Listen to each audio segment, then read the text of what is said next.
questions. Website, maybe in the next few weeks, maybe in a little bit more few weeks, we'll do what we can. So there's no need to take a photo of every screen or videotape our presenters. This is also a virtual session, so we will have some folks on Zoom as well. So as we go talk about questions and stuff like that, I'll try to pass the mic around so those folks can hear us. Similarly, if they want to drop questions in the chat when we go around afterwards and do questions, we'll try to hit some of those Zoom ones as well. You are in the Lake, River, and Watershed Science Room. This is well attended, as always. I'm excited. We have a lineup of two really great presentations here. We're going to do about two 30-minute presentations. It'll be a little bit tight, so if we can't get as many questions in as I'm sure we'll have, then feel free to chase them down at the end. We have a little bit of a break time before our next series of concurrent sessions. So, our first talk today is climate change impacts on Wisconsin lakes. This is Dr. Noah Laudig. Laudig? Laudig. Okay, yep. Excellent. Laudig. He's a researcher and educator dedicated to understanding and protecting freshwater ecosystems. Me too.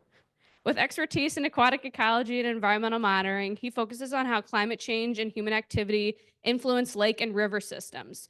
Noah is passionate about translating complex scientific findings into accessible knowledge for diverse audiences, fostering collaboration among scientists, resource managers, and local communities. Through his work, Noah aims to ensure the resilience and health of these critical ecosystems for future generations. So it sounds like you're the right guy for a group of folks like us. Not sure about that, but I can try. All right, with that, we'll get started. Thank you. All right, thank you very much. I appreciate the opportunity to be here and have a conversation today about climate impacts on lakes. So before I begin, I'd be remiss to say that this is all me. There's a group of us, Hillary Dugan, who's a professor down in Madison, Zach Feiner, who is at the Center for Limnology in Wisconsin DNR as well, Katie Hine, who you'll be hearing from shortly, Gretchen Garish, who's the director of Trout Lake Station, and Greg Sass, who's at the Wisconsin DNR. We've been working on a lot of these issues and thinking about them a lot over the last few years. And so this really is a collaboration of all of the different talks and ideas that we've been thinking about over the last few years. So it's not just me. It's a large group of us that have been doing this, and I need to acknowledge the effort and input that they've had into pulling this together.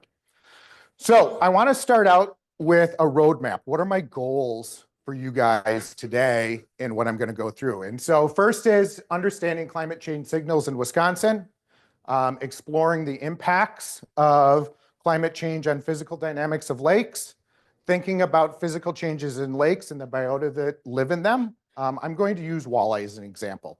We could talk about a lot of different ones, but I'm going to focus on walleye today. And then finally, what can we do to manage for climate change impact in aquatic ecosystems? And I think that'll be just a high level leading into the second session or the second set of talks that you guys are going to hear about today. So our climate is changing. What I'm showing you here is an index of global temperature. This is through 2024. So this is comparing an average from 1950 to 1980. And since that time, the global average index temperature were 2.3 degrees Fahrenheit warmer than we were over the 1950 to 1980 time period. And you can look at this graph and long-term trends, and what you can see is that our global climate temperatures are slowly, steadily increasing in a unidirectional manner. And so our climate is changing, and it's changing in a direction that our climate is getting warmer. And so the question is then how does that cascade through aquatic ecosystems and lakes? Globally, we're seeing shifts. So it's not surprising if our climate is changing. If we think about the start of growing season and the end of growing season, this is global data using satellite data from 1982 to 2011. And so what we see is that start of growing season, so think about leaf out of plants. When is the growing season starting? At a global, we're seeing, over that time period, it's a few days earlier. And so, and also the end of growing season, it's a few days later. So that makes sense. Our climate is warming, our growing season is growing longer. Not only is it starting earlier, but it's going later into the year. And I think we can probably think about that if we're gardeners or things like that in the climate here. You think about 40 years ago or something like that. The amount of time that we have for plants to grow, for those things, that is changing in a consistent manner that matches the signals that we're seeing in our climate. Wisconsin's climate is changing as well. We're going to talk a lot more about this in the following talk. But we're seeing increases in our annual minimum temperatures. And you can see here, this is the historical change from 1950 to 2018 down here. And the minimum temperature, this is data from the Wisconsin Initiative on Climate Change. They're all in the orange colors and yellow colors. The average minimum temperature on an annual basis in Wisconsin is increasing. And so if we think about forecasting forward, think about it a long time period moving forward, what might our climate change? And so if the current trajectories and patterns that we're experiencing, by 2080, we're going to have a similar climate as Central Illinois. And so that often helps put a perspective. How do you view sort of the climate and the region of Central Illinois by 2080? So that's, I probably won't be around by 2080, but that'll be my kids. So by the time that they're there, the climate that we're going to experience here in Wisconsin is going to be similar to the current climate of that Central Illinois region. And so that helps put perspective on how our climate is shifting and what it might end up looking like. I do a lot of work and I'm interested in winter. And one of the things we see in winter is that, and some of what I'm going to focus on today is winter, is that winter is where we're seeing the most significant changes. If you remember back briefly to the slide I showed you before, the annual temperatures were, 2 to 3 degrees warmer for the minimum temperatures. Here's the historical change in December, January, February minimum temperatures from 1950 to 2018. And we're seeing, 5, 6, 7, 8 degree increases in the minimum temperatures. And so winter is changing in this region more than it is changing over an annual basis. And so we're seeing some of the most significant impacts on our winter climate. I'm from up in Vilas and Oneida County. Last year was the first time that anybody could ever remember that snowmobile trails never opened up in that county.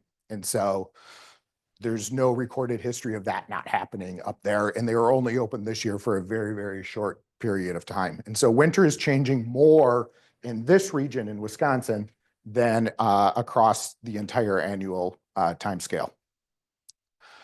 So what does this mean? Climate is changing.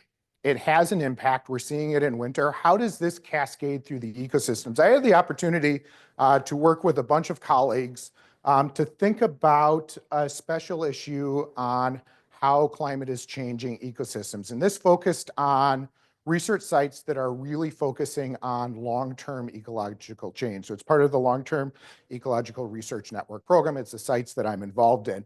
And I don't want you to go through and remember everything that's on that figure right there, but to basically get the point that it is complex. There are lots of connections and feedbacks and things of that nature that impact the ecosystems. And so there's no way in 30 minutes that we can dive extremely deep in there, but understand that the impacts of climate on both terrestrial, aquatic, and other ecosystems are complex. There's interactions, there's feedbacks, and they impact across multiple levels of biological and physical organization. And so focusing more towards lakes and aquatic ecosystems moving forward, this is a recent paper out of Nature Reviews that highlighted that climate change is one of the most severe threats to global lake ecosystems. Lake surface conditions such as ice cover, surface temperature, evaporation, water level respond dramatically to this threat as observed in recent decades. So we're going to transition that climate change is a significant threat to our aquatic ecosystems. What is those impacts? How can we respond to those impacts? So I want to talk a little bit about the impacts of climate change and the physical dynamics of lakes. But before I start that, I want to say that this isn't just a factor that influences our lakes. This is also a human health issue. And so the plot on the left here is the average December, January, February, March temperature. And here's the number of winter drownings per a million people. And so as these temperatures get closer to 0 degrees or freezing, the number of drownings of people increase. And that makes some sense. But think about it. If we live in a region where historically the ice has been safe, historically we have recreated, we have fished, we have done these activities on our lakes, but our changes in climate, our culture, our lived experiences say that it's safe. But as our temperatures warm, we are moving into an environment where things are unexpected, where we've always been able to go out and do this, and we go out and do it, but it's no longer as safe. And so what you end up seeing is an increase in drowning. That's captured too. I mean, think about the news articles. How many news articles do you see about fishermen being rescued, boats or trucks going through, things like that that used to never end up happening because we're not used to it. We're not adapted to it as human society. And so this isn't just an issue that faces our lakes and the biology and aquatic organisms and the physical dynamics. This is also a human health issue that we're dealing with. From the lake side, one of the most significant signals that we end up seeing in the impacts is on loss of lake ice cover. So this is data from Lake Mendota. And we go back about 1850, 175 years of data from Lake Mendota. And so here you can see these little check marks across the top are years that had more than 4 months of ice cover, all the way down to years that had less than 1 month of ice cover.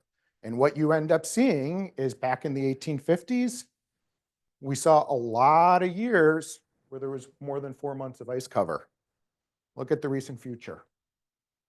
We never see that anymore.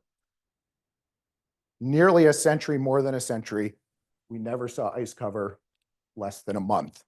We've got records now of ice cover on Lake Mendota of less than a month. And so you can see the plot here is the histograms of freeze dates versus thaw dates.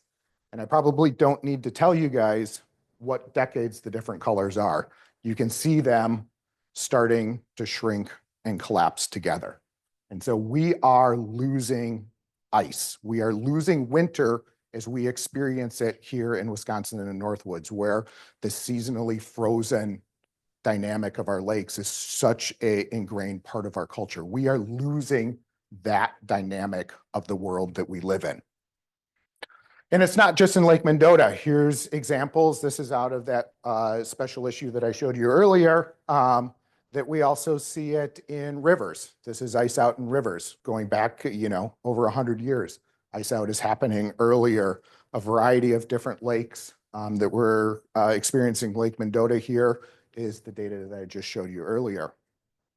Woolaway and colleagues have gone and done some modeling and projections and said, what is the impact on seasonally frozen dynamics on lakes if we increase temperatures?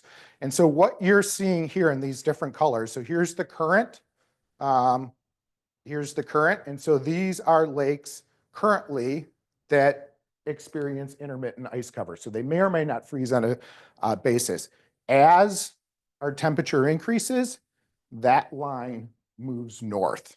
And so I think we are going to be located, somewhere in the 1.5 to 3 degree temperature increase. We would experience, or we would expect, that our lakes might have winters where they never freeze.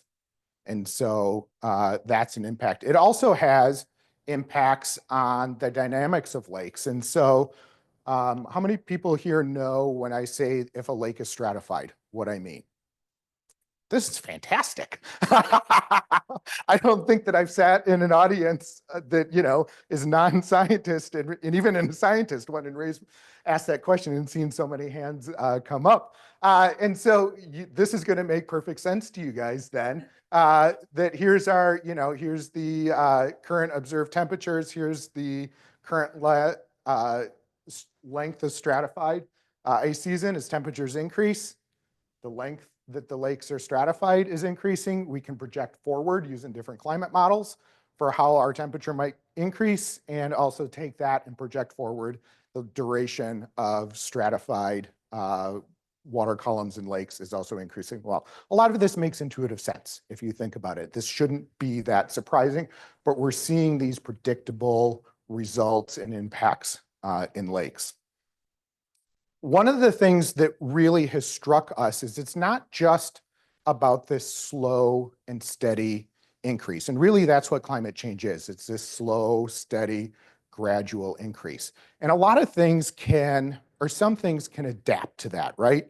If you have this slow, predictable change, the hope is that maybe biota and other things can adapt to those changes because they have long periods of time to evolve. But one of the things we're seeing is it's not just this slow, gradual increase in temperature, but we're seeing huge changes in variability or randomness in it. And so this is ice out in lakes, and a series of lakes that we've got. And what you can end up seeing is this is the variance in ice out date. So the variability in ice out.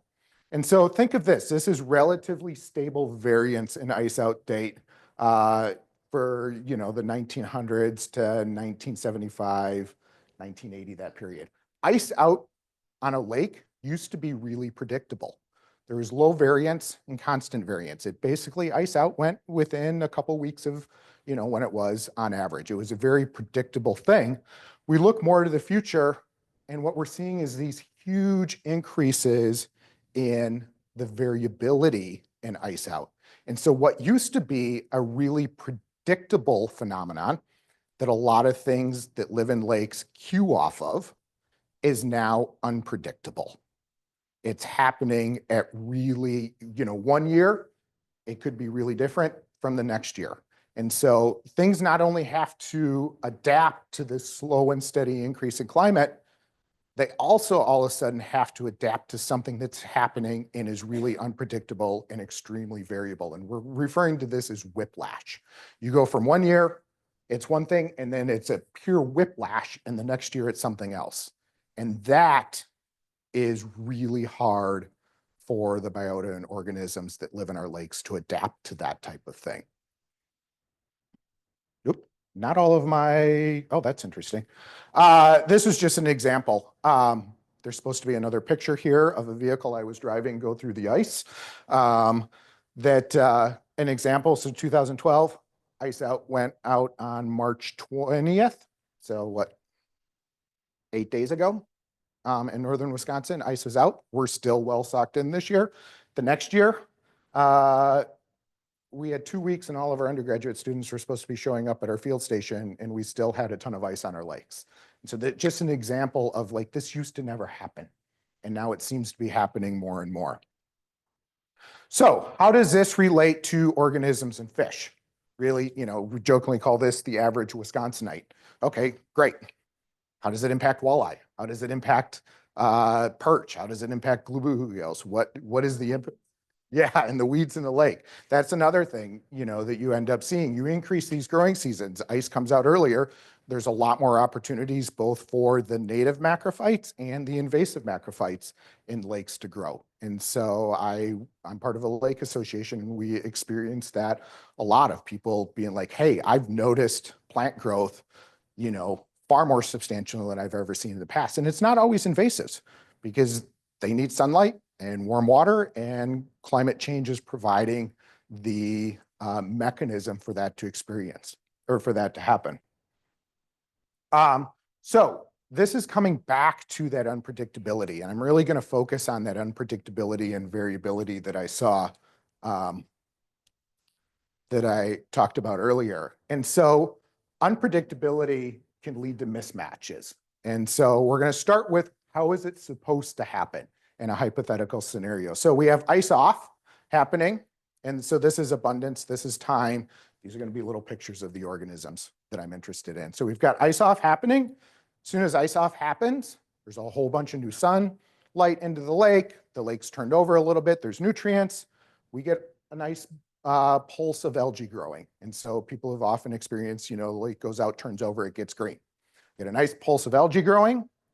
And then we get our lovely Daphnia. These are little zooplankton that are responsible for clear water phases in our lakes.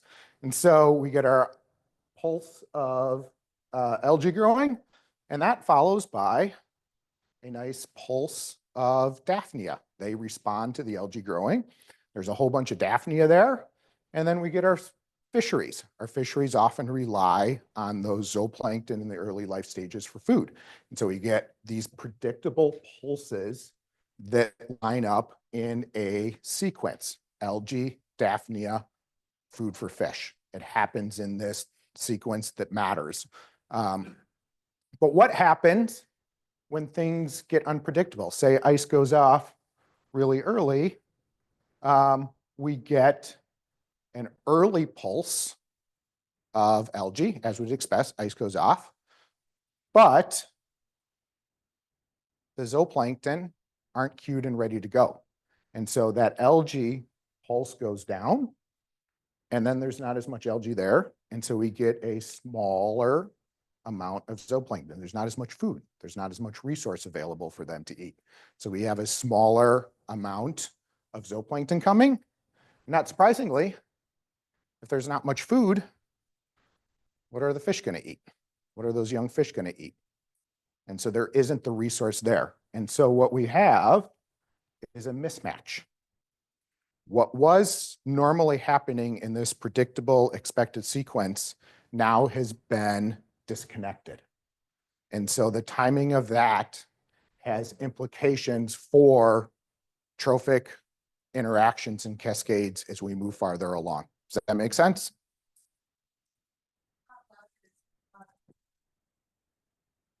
Yep. I will move that up a second and I will talk louder. Is that better? All right. Okay. And being wrong can be really bad for your health. So here's examples in a couple of terrestrial environments. Here's calf production versus an index of trophic mismatch. So as mismatch increases, calf production declines. You think about that theoretical figure that I showed you before, that makes sense. Here's an example in birds. So this is the mean number of fledglings per female per season. And here's the individual mismatch. If you get a mismatch on this side, so right here, no mismatch in the center, you get the most fledglings. If you have mismatch in either direction, you get declines. So reproductive health. Mismatches have implications, and being wrong can be really bad for these organisms. So I told you I was going to talk a little bit about walleye. Our walleye experiencing phenological whiplash. And you can see this walleye here has a nice neck brace on because the lakes are whiplashing. And he went and visited the chiropractor and ended up with a thing. And so, yes, what we are seeing when we look at our walleye populations is that here on the top, so this is the day of year, the orange here is the walleye spawning date, and the blue is the ice off date. We go back to the 1940s through 1960s, they were tightly coupled. Walleye spawning and ice out happened at the same time. If we know about, we think about our indigenous communities and things like that. There's a certain timing of the year. Ice goes out. That's when historically you went out and speared. And they go spear when walleye are spawning. And so they used to be tightly coupled. But ice out is changing faster than walleye is adapting in terms of their spawning dates. And so walleye are starting to fall behind. And so here is the start of our mismatch in this. And the mismatches between ice out and walleye are becoming larger over time. And so you could see it in the previous thing. As we move through time, this difference between when ice out is happening and walleye is spawning is increasing. And mismatches are bad for walleye recruitment. So here's the age 0 recruitment. So these are how many little baby walleye we end up having. Here's the difference in spawning date from the mean in days. Okay, thanks. And you can see when spawning date happens around when the average long-term average was, we get a range in what that number of recruits that we can get. And the farther away we go from that, we see a decline in our recruitment of walleye populations. And here, sort of think of this space. We don't see any really evidence of strong walleye recruitment in that space above that. And so if we move, that mismatch increases and we end up in this space, do we ever get good year classes of walleye? We don't. And so these mismatches are having an impact on our things. So phenological extremes exacerbate that mismatch in walleye populations. It may already stress those struggling species, and increasingly, it's going to have an impact. These whiplashes are going to have an impact and may threaten recruitment, fishing, and much of the livelihood and reasons that we're in the region like us. So how do we manage for this? How do we think about this as stewards of our lakes in terms of managing and adapting to this climate? So one first is manage for diversity. I gave you an example of a walleye. We may not be the best place for walleye to live moving forward, but if we think about managing our lakes, not just for single species or things of that nature, but managing for diversity, we have a more robust ecosystem. The other is maintaining habitat complexity and connectivity. And so here's an example that you can see. Here's a prey proportion. So this is long-term data. And what you can see is the blue is aquatic. And so this is 60s through early 2000s. Blue is aquatic, red is terrestrial. And so you can see at times the aquatic component of that diet changed and the terrestrial increases and back and forth. And then you look at the salmon abundance. So this is salmon fisheries. It's pretty constant over time. If we maintain that connectivity and diversity, we can end up making more resilient ecosystems. And so this comes to, as we think about us and stewards, how do we maintain that connectivity in terms of our management of shorelines? How do we maintain that connectivity in terms of leaving woody debris in lakes? Things like that that we can do that increase the opportunities for these organisms to have a more robust ecosystem to live in. Understanding the harvest implications for phenology and sustainability. One more point and I'm done. So here is an example of unsustainable fisheries and harvest and climate change. And so if climate change is small, our harvest, we can have a relatively stable or robust harvest. As the impacts of climate change increase, we likely are going to need to adapt how we exploit and the resources we use out of these ecosystems. Because if we maintain our harvest at this level, we move into an unsustainable state. And so we as humans also need to think about and say, it's not like it used to be 50 years ago. We need to adapt and we need to change. And the reason that we're doing that is to make a more resilient ecosystem for long-term health. And then the other is just reduce stressors. These organisms that live in our lakes and rely on our lakes, and the reason that we're here and want to be a part of these lakes, they're facing stressors that we can't control. And so we can't go out and change the climate directly in a meaningful way over short periods of time, but we can do everything that we are able to reduce the other stressors that they experience and the other stressors that impact our lake, whether or not that's, development of our shorelines, eutrophication, the presence of invasive species, and working to limit. So there's a lot of opportunities for us to minimize those other stressors that come in, things that we have control over that can help these organisms that live in our lakes adapt. And so with that, maybe one question? Yeah, we'll do maybe a question, maybe two, depending on how quick it is. Give a round of applause and transition real quick. So do I have a victim? All right. Hi, Noah. Karen Mumford from the Grindstone Lake Association. Great presentation. I feel like it really connects to the audience. We're also having issues related to lake levels, and I'm curious if anybody has been studying that dynamic in addition to these really important food chain consequences. So just curious if you got some insights on that. Yes, we've been working on that a little bit. Actually, Katie and I spent some time working on that a few years ago. And Katie's thinking a lot about that now. And so, yeah, lake levels are part of this change that we're experiencing. And the patterns that we've seen in lake levels are different than what we've seen in the past. The last drought that we've seen was unprecedented in terms of the level of lake levels that we'd ever experienced. And so I think it moves into this unpredictable world that we used to expect and know that there is a cycle that existed, but we're seeing things happen now that we've never seen in the past. And what are those impacts? And yes, they have changes in lake level have impacts on terrestrial aquatic connections. It has impacts on biogeochemistry of lakes. It has impacts on habitat and things for organisms and fish and other things. And so, yes, it can have substantial impacts on the lakes. And I think the biggest thing is just it's not the same that it used to be.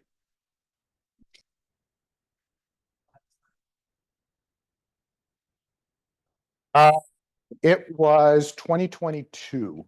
And so I don't know what month that came out, but if it was bioscience in bioscience in 2022. What was that? Okay. Wow, he's really on top of it. All right, we'll transition. Thank you.